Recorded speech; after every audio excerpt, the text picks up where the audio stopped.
नमस्कार। मैं डॉक्टर अनिल कुमार यादव। आज का हमारा टॉपिक है भारत नेपाल संबंध। भारत और नेपाल दोनों घनिष्ठ राष्ट्र है और सदियों से चले आ रहे भौगोलिक, आर्थिक, सांस्कृतिक एवं ऐतिहासिक संबंधों के कारण नेपाल भारत की विदेश नीति में भी विशेष स्थान रखता है। हिमालय पर्वतमाला एवं कई महत्वपूर्ण नदियों दोनों राष्ट्रों के मध्य साझी संपत्ति है। साथ ही दोनों देश हिंदू धर्म एवं बौद्ध धर्म के संदर्भ में भी संबंध साझा करते हैं।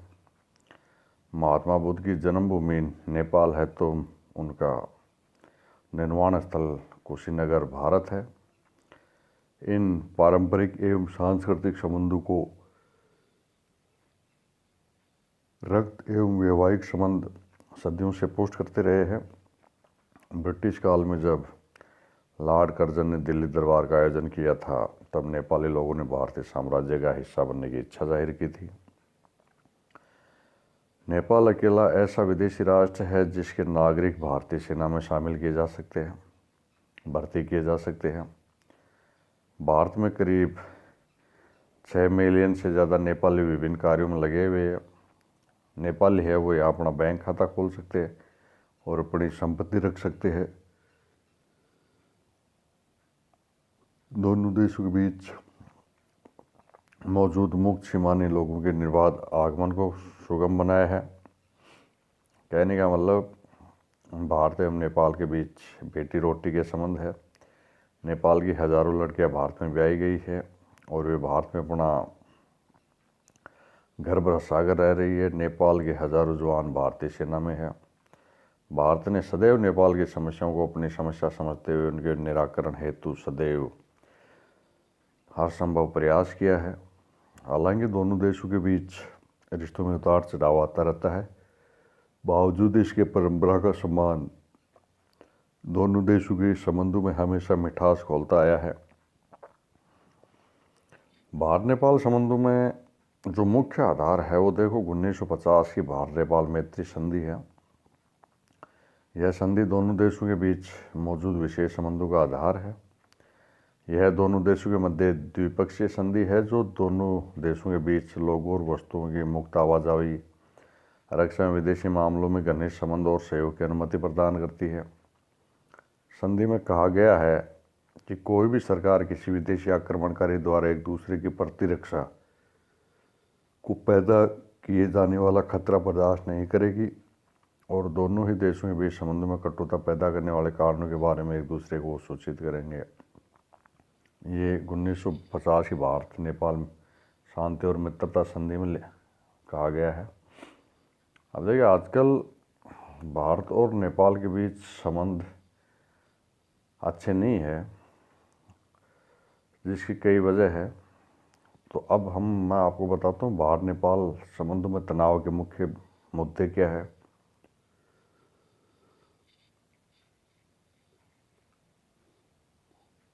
कुछ समय पूर्व तक दोनों राष्ट्रों के संबंध काफ़ी हद तक ठीक ठाक चल रहे थे। भारतीय प्रधानमंत्री श्री नरेंद्र मोदी 2014 में नेपाल की यात्रा में एवं अप्रैल 2015 में जब नेपाल में भीषण भूकंप आया था उस समय भारत द्वारा की गई सक्रिय सहायता के बाद दोनों देशों के संबंध एक नई ऊंचाइयों तक पहुँचे। परंतु नेपाल द्वारा 2015 में नया संविधान लागू करने के पश्चात दोनों देशों में मधुर संबंधों में खटास की शुरुआत हुई। हालांकि इससे पूर्व भी कुछ मुद्दों पर दोनों राष्ट्रों के मध्य तनाव मौजूद थे। जैसे भारत नेपाल संबंधों में तनाव का मुख्य कारण 1950 की शांति और मित्रता संधि है। नेपाल को लगता है कि यह समझौता गैर बराबरी वाला है और उस वक्त किया गया था जब नेपाल एक कमज़ोर राष्ट्र था एवं अपने राष्ट्र हितों की रक्षा कर पाने में असमर्थ था। 70 के दशक में नेपाल ने मांग की थी कि 1950 में हुई शांति और मैत्री संधि की समीक्षा की जाए। 2008 में माओवादियों के नेतृत्व में अपनी लोकतांत्रिक सरकार का गठन होने के पश्चात नेपाल ने 1950 की भारत नेपाल संधि को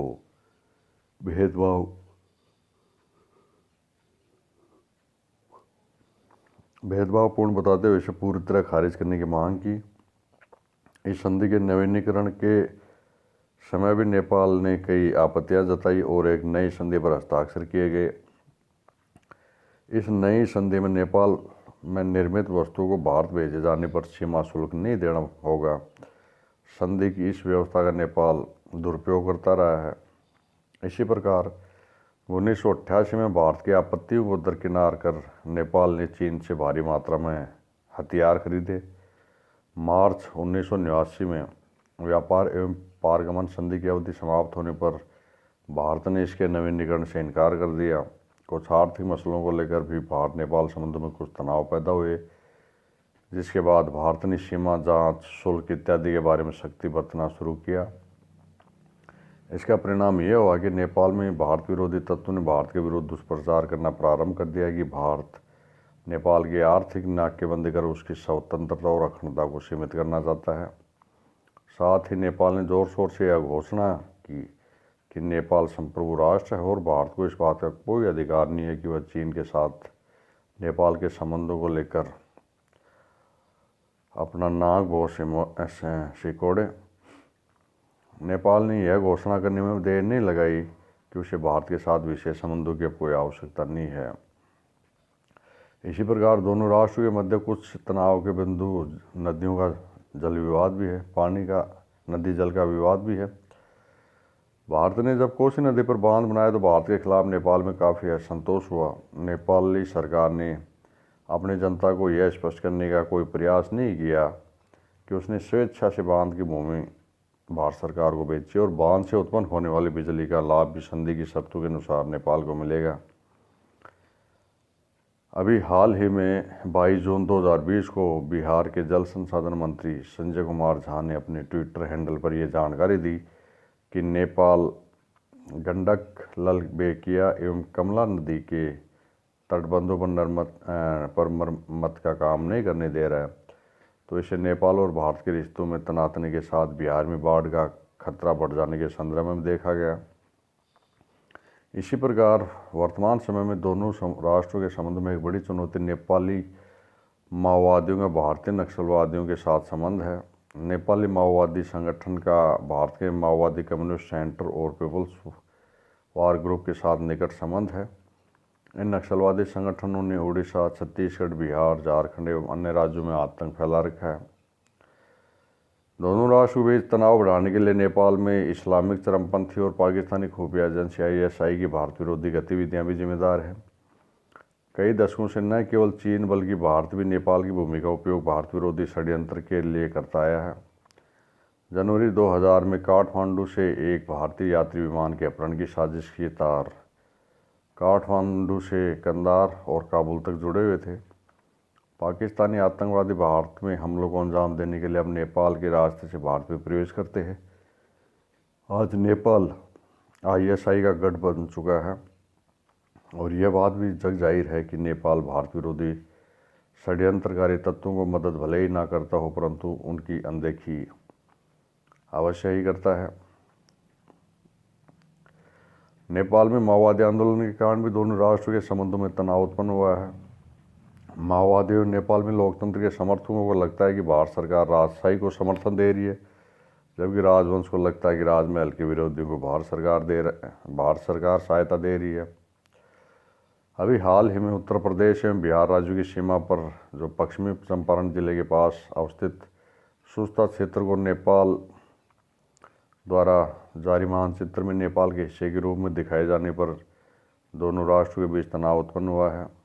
इसी प्रकार मई 2020 में जब दोनों राष्ट्रों के संबंधों में उस समय तनाव उत्पन्न हुआ जब भारतीय रक्षा मंत्री श्री राजनाथ सिंह ने लिपुलेख दर्रे को उत्तराखंड के धारचूला से जोड़ने वाली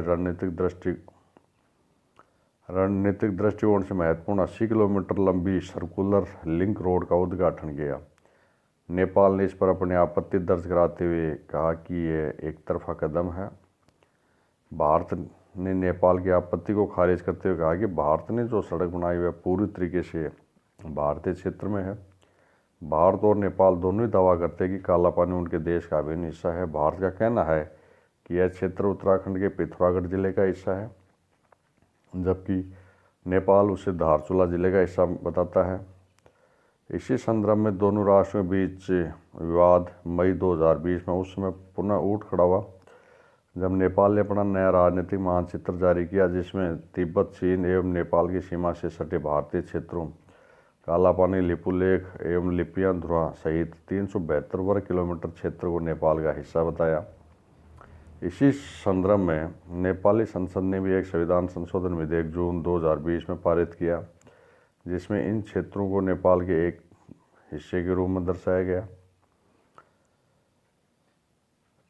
अभी जून जुलाई 2020 में भारत की ओर से नेपाल सीमा के पास सड़क निर्माण के कार्य की वजह से भी दोनों राष्ट्रों के बीच तनाव बढ़ा है और 12 जून 2020 को बाहर नेपाल बॉर्डर पर बिहार के सीतामढ़ी के जानकी नगर के पास नेपाली पुलिस द्वारा भारतीयों पर बेवजह फायरिंग की गई, जिसमें एक भारतीय की मौत हुई और कई घायल हुए।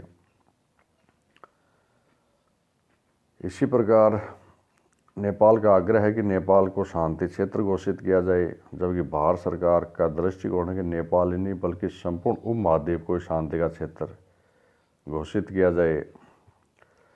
फिर जो वर्तमान नेपाली प्रधानमंत्री है केपी शर्मा ओली, उनका भी रवैया भारत के प्रति कुछ अच्छा नहीं है। ये चीन के बहकावे में आके भारत विरोधी बयान देते रहते हैं। जैसे अभी हाल ही में उन्होंने जून 2020 में उन्होंने बयान दिया कि बाहर से गैर कानूनी तरीके से आने वाले लोग नेपाल में कोविड-19 वायरस को फैला रहे। उन्होंने कहा कि भारत का वायरस चीन और इटली से भी ज़्यादा खतरनाक है। इसी प्रकार इन्होंने कहा कि असली अयोध्या भारत में नहीं बल्कि नेपाल में है। तो ये कुछ मुख्य मुद्दे हैं जो भारत और नेपाल के मध्य तनाव का कारण बनते हैं। धन्यवाद।